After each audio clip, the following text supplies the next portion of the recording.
पुण्यातील बांधकाम व्यावसायिक खलील शेख आत्महत्या प्रकरण आणि दोषींवर कठोर कारवाई करण्यात येईल.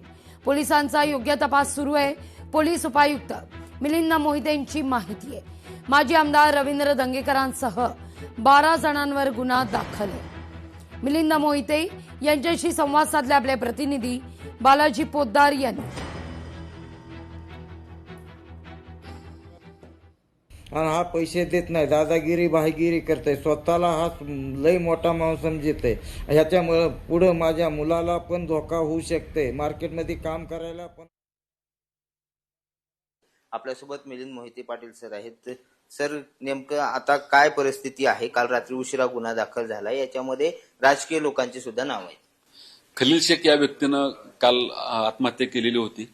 त्यावेळी तिथं मिळालेली एक सुसाईड नोट आणि त्यांनी केलेले सोशल मीडियावरती व्हिडिओ, या सर्वावरून त्याची पत्नी यांनी स्वारगेट पोलीस स्टेशनला काल रात्री उशिरा गुन्हा दाखल केलेला आहे आणि स्वारगेट पोलीस स्टेशनचे क्राईम पी त्याचा तपास करत आहेत.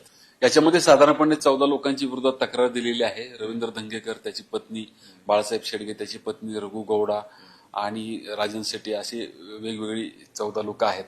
त्यांच्या विरोधात गुन्हा दाखल केलेला आहे आणि आता पोलीस त्याचा सखोलपणे तपास करत आहेत. खलील शेख जो आहे हा उत्कर्ष असोसिएशनसाठी काम करत होता आणि त्यांनी केलेल्या कामाचे पैसे हे संबंधित भागीदारांनी दिले नाहीत.